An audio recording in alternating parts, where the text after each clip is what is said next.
الحمدللہ والصلاة والسلام علی رسول اللہ اعوذ باللہ من الشیطان الرجیم بسم اللہ الرحمن الرحیم کل نفس ذائقۃ الموت وانما توفون اجورکم یوم القیامہ فمن زحزح عن النار وادخل الجنۃ فقد فاز۔ موت ایک اٹل حقیقت ہے، لیکن موت کے بارے میں وہ نظریہ جو ہمارے یہاں پہ پایا جاتا ہے، جس قدر سنجیدگی یا ٹینشن، مومن موت سے نہیں ڈرتا، کافر موت سے ڈرتا ہے۔ موت تو مومن کے لیے ایک تحفہ ہے، یہ مومن کے لیے اللہ کی رحمت ہے۔ تو موت کے حوالے سے ہم کچھ باتیں کریں گے۔ دیکھیے صحابہ کرام، ان کے ہاں موت ایک بہت نارمل چیز تھی، یعنی مثلا اس کی میں آپ کے سامنے ایک مثال رکھتا ہوں۔ حضرت ام سلیم رضی اللہ تعالیٰ عنہ، ان کے خاوند ابو طلحہ رضی اللہ تعالیٰ عنہ وہ کہیں سفر پہ گئے ہوئے ہیں اور کچھ عرصے کے بعد واپس آئے تو ان کا بیٹا وہ کھیل رہا تھا، بخار تھا، اسے آ کے لیٹا اور فوت ہو گیا۔ اب ام سلیم رضی اللہ تعالیٰ عنہ کو اطلاع مل چکی تھی کہ ان کے خاوند وہ مدینہ پہنچ گئے ہیں اور وہ گھر تشریف لا رہے ہیں، تو انہوں نے گھر والوں کو کہہ دیا کہ بیٹے کی وفات کے بارے میں نہیں بتانا، تو میں خود بتاؤں گی۔ بچے کے اوپر چادر ڈال دی۔ جب ابو طلحہ گھر آئے تو انہوں نے ان کا استقبال کیا بناؤ سنگار کے ساتھ، اور اپنے خاوند کی دلجوئی کی، ان کو کھانا کھلایا، ان کے آرام کا خیال رکھا۔ اس کے بعد جب وہ بالکل آسودہ حال ہو گئے، جب بالکل وہ فریش ہو گئے، پھر انہوں نے اپنے بیٹے کی وفات کی اطلاع دی، اور دیکھیں کیسا کمال انداز تھا۔ ہم تو جب کسی کی وفات کی اطلاع دینا ہو، ہمارا انداز کیا ہے؟ وہ کہتی ہیں ابو طلحہ، آپ بتائیں اگر کسی نے آپ کے پاس امانت رکھی ہو اور وہ واپس لینا چاہے تو آپ کیا کریں گے؟ انہوں نے کہا کہ واپس دے دوں گا، اور کیا کرنا ہے؟ انہوں نے کہا پھر اللہ نے جو امانت بیٹے کی صورت میں ہمیں دی تھی، آج وہ واپس لے لی ہے۔ تو ابو طلحہ رضی اللہ عنہ اس بات پہ سخت ناراض ہوئے کہ مجھے آتے ہی آپ نے کیوں نہیں بتایا تھا کہ بیٹا جو ہے وہ وفات پا چکا ہے، اور وہ یہ شکایت لے کے رسول اللہ صلی اللہ علیہ وسلم کی خدمت میں حاضر ہوئے۔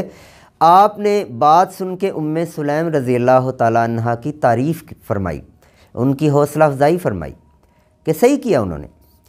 تو یعنی موت کو ہمیں بہت نارمل لینا چاہیے۔ موت کا خوف یہ کوئی مفید چیز نہیں ہے۔ کیوں؟ موت جو ہے وہ اللہ کی مخلوق ہے۔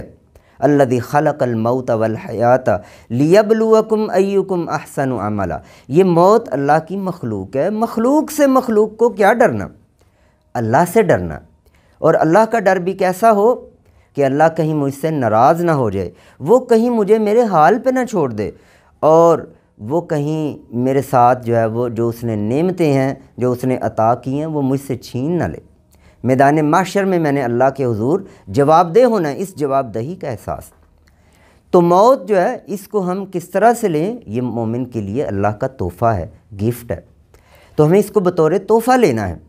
اور ہم اپنے آپ کو موت سے جس قدر فاصلے پہ سمجھتے ہیں، ہم اتنے فاصلے پہ ہیں نہیں۔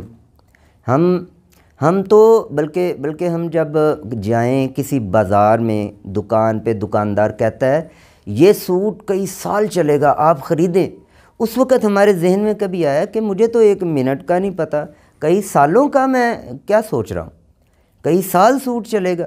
یعنی اس وقت ہمیں موت کا خیال اور موت کے بارے میں ہمارے ذہن میں تصور کیا تھا؟ جب گھر بنتا ہے، یہ جناب 100 سال تو کہیں نہیں گیا، اور بھئی مجھے تو ایک منٹ، ایک لمحے کی بھی گارنٹی نہیں ہے۔ تو موت جو ہے یہ اصل میں ایک دروازہ ہے۔ دیکھیے جب اللہ رب العزت نے انسان کو پیدا کیا، انسانوں کو، تمام انسانوں کی روحوں کو پیدا کی، یہ پہلی زندگی تھی انسان کی۔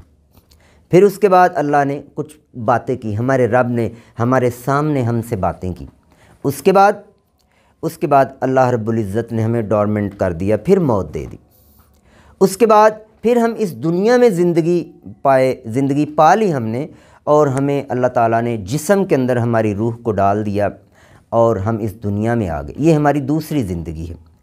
یعنی ہم ایک موت اور ایک زندگی چکھ آئے ہیں، ٹیسٹ کر آئے ہیں، اور اب یہ اگلی زندگی ہے، اور اس کے بعد پھر ہمیں موت کو چکھنا ہے۔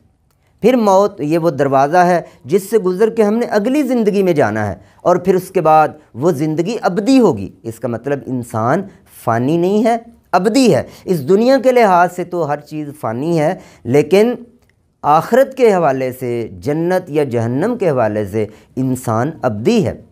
تو انسان ابدی ہے، دائمی ہے، ہمیشہ رہنے والا ہے۔ یہ بات اگر کسی سوئسائڈ کرنے والے کو، خودکشی کرنے والے کو یہ پتہ ہو کہ دنیا کے مصائب اور تکالیف سے بچنے کے لیے، آزمائشوں سے بچنے کے لیے میں جو خودکشی کر رہا ہوں، میں یہاں سے تو نجات پا رہا ہوں، لیکن اگلی جو دنیا ہے وہاں کی جو مصائب، آفات، تکالیف، آزمائشیں، عذاب، وہ اس کے بارے میں بندہ سوچے، وہ ہمیشہ رہنے والی ہیں۔ یعنی یہ چھوٹی مصیبتوں سے نکل کے انسان بڑے مصائب کے اندر جا رہا ہے، تو وہ پھر کئی بار سوچے گا اس حوالے سے۔ تو انسان ابدی ہے، خالدین فیہا ابدا، قرآن میں کئی مقامات پہ اس کا ذکر ہے۔ تو ہمیں موت کی تیاری کرنا ہے، اور یہ موت ہمارے لیے خوشی کا باعث ہو۔ اگر ہم نے نیک عمل کیے، ہم اللہ کی ملاقات کو پسند کرتے ہیں، تو اللہ بھی ہماری ملاقات کو پسند کرتا ہے۔ ہم انشاءاللہ العزیز ایمان پہ ہماری موت کے حوالے سے یہ ہو کہ میں نے اللہ سے موت مانگنی ہے۔ کون سی موت؟ رسول اللہ صلی اللہ علیہ وسلم نے بھی مانگی، شہادت کی موت، آسان موت، اور ایمان پہ موت، وَلَا تَمُوتُنَّ إِلَّا وَأَنْتُمْ مُسْلِمُونَ۔ اللہ تعالیٰ سے دعا ہے اللہ تعالیٰ ہمیں آسان موت عطا فرمائے، شہادت کی موت عطا فرمائے، اور ایمان والی موت عطا فرمائے۔ ھذا ما عندی والعلم عند اللہ۔ السلام علیکم ورحمۃ اللہ۔